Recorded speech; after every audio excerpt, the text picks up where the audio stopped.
You know, all those rumors that the upcoming Fantastic Four Full Steps is going to be heavily Sue Storm centric and the movie's all about her and she is the central focal point of the movie. And I talked about the info that I got and I did another video regards to it. Well, it turns out it's all true because the director of the movie, Matt Shakman, has come out and said that, she's basically the leader of the Fantastic Four and possibly the Secretary General of the UN. So, yeah, this is heavy MCU-ness. And once again, they've learned nothing. Yeah, it just keeps getting worse and worse for this movie. No, honestly, to go, it ain't even out yet, and the amount of drama. This is turning out just like Captain America, brave new box office bomb. Let's get into this here. Please, this article from Fandom Pulse. Fantastic Four director Matt Shakman reveals Sue Storm is Fantastic Four's leader and describes her as essentially the Secretary General of the UN. Oh joy! That sounds absolutely jolly great. Yeah. And them just allergic to money at this point. Fantastic Four First Steps director Matt Shakman shared more details about the upcoming film and specifically Sue Storm's role in the film. Great. Speaking to Empire about the film, Shakman describes Sue Storm as essentially the Secretary General of the UN. Of course she is. He added that she is the leader of the Fantastic Four in this film. Of course she is. He described her as an inspiring, idealistic leader of what the Fantastic Four represents, as she is in some of the later comic runs. And they wonder why no one's buying. All right, you know what, whatever, let's go on with it. Shakman's comments are the latest in a now growing laundry list that the film will be infected with feminist ideology. Of course. Early on, we got this information. We got the information that was why a lot of the actors who were up for the role of Reed Richards were pulling out. And then, Pedro Pascal, who does never turn down anything, he come on board for it, but people were not liking the way Reed was being treated. And what we got to understand is that they reworked this film from what it was originally going to be. So this is not shocking. Yes, there is going to be a lot of feminist ideology because the MCU refuses to learn. Literally refuses to learn. I don't understand how much money Kevin Feige is really prepared to keep losing for this company to sit there and say, well, okay, here's another blank check. Go for it again. 15th time might be the charm. Come on, man. Back in April, Vanessa Kirby, who plays Susan Storm, announced the film would be exploring gender politics with her character. What a great move that was. She told Entertainment Weekly, if you played an exact 60s Sue Storm today, everyone would think she was a bit of a doormat. So figuring out how to capture the essence of what she represented to each generation, where the gender politics were different, and embody that today was one of the greatest joys of this. You see, this is the thing about it. That when these comics were written back in the day with Sue Storm, then that was the character. Then the character has evolved over time, and you can literally evolve the character in the movie, but still make it somewhat understandable and believable. But that's never good enough for them.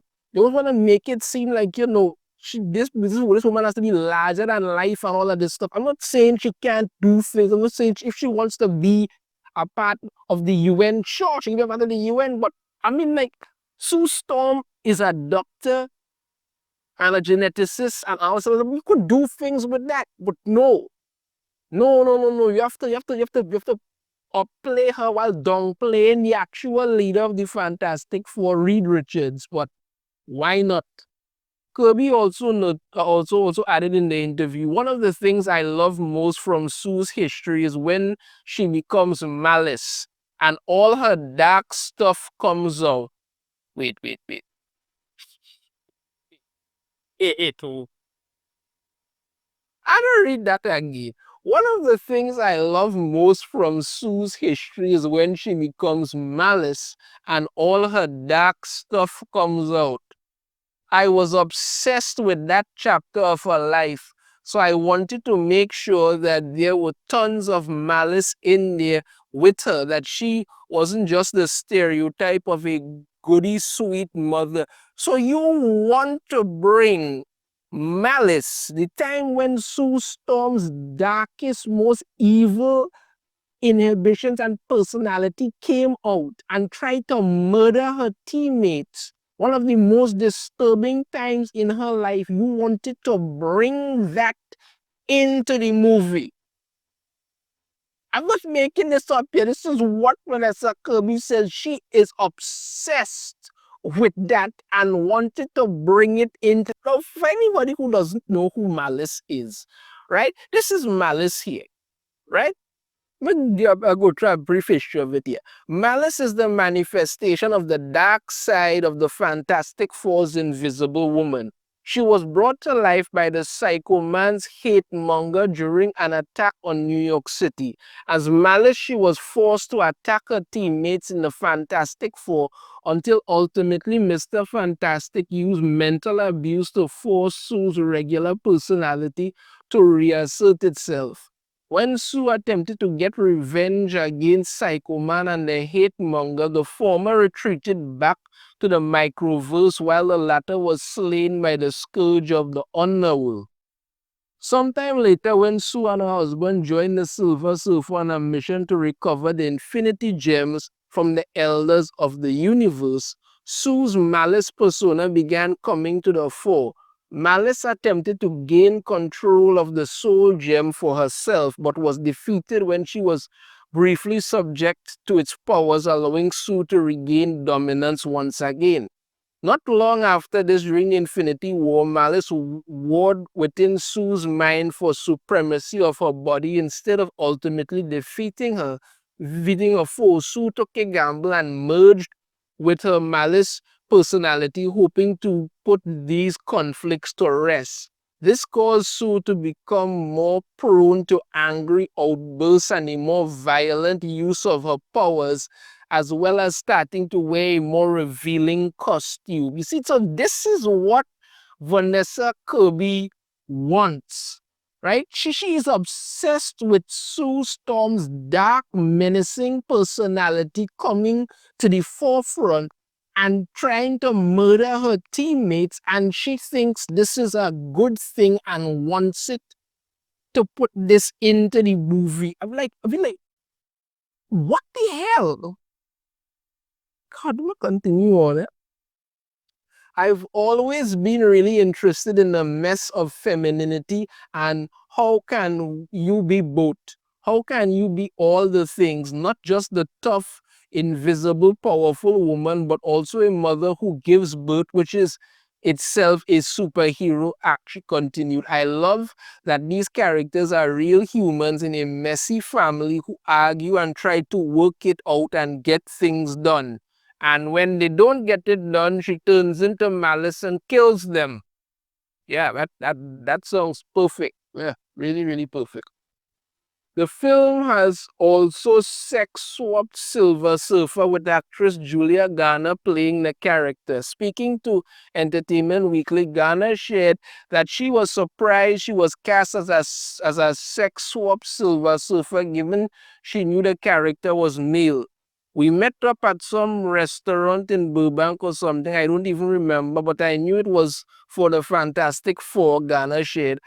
And then I was confused because I was like, wait, isn't the Silver Surfer a man? I was just like, okay, well, I'll play anything. Well, since you'll play anything, I guess, fine. You guess so? I guess it's perfectly fine. Yeah, sure, why not? Garner also claimed that the movie was going to be different than other movies. Of course it was. Of course it will. But that the character was literally just a sex swap Norrin Rad. Yeah. She said, I knew who the Silver Surfer was, and I got to know the Silver Surfer more when I signed on to the project. I really dived in. I read a lot of the Fantastic Four and Silver Surfer comics before starting the project, and I knew that this Fantastic Four was going to be told in a very different way than even the other movies. Considering the fact that we've been told that, Sue Storm and female Silver Surfer are the ones who are going to save the day and stop Galactus, sure, why not? As for her character, Shalabal, she said she is the herald of Galactus, so she works for Galactus, but you're not sure where she stands. Does she stand with her boss, or is she just doing what she's told? She has this mysterious energy about her, and slowly that mystery will be solved with the audience throughout watching it. Yes, like she having some kind of doomsday weapon that she shoves into Galactus's chest and, I don't know, like nukes everything or something like that. When specifically asked what was different from other live action Silver Surfer, she said, what makes this version different is that the movie is just different. First of all, I'm a woman, so that's already different, and that hasn't been told before. Because that's the only thing you're really going with. That is it. That's your big thing. That is really your big thing. The Silver Surfer. You could have gone with, I don't know, Nova, who was one of Galactus's herald, and she was female. But no, all you did was just gender swap the Silver Surfer. That's the only thing you have going there. This Silver Surfer feels more mysterious in a way, even how it was written than the other ones. Also, just the world feels so different with the 1960s retro futurism going on. The audience is going to get a completely different experience with this movie, so they'll have a clean palette. Yeah, like what I'm saying is that's what it is. That's all you've done. And it was what feels more mysterious. The Silver Surfer has always been mysterious. He's a man without a silver on a surfboard flying around the galaxy, finding planets for his giant planet-eating master to come along and consume. Like, you don't get really much more like when you really do pull up next to him and ask him, hey buddy, do you have the time? Just come on. That's kind of the whole point. Yeah, so that's what we're getting here, people.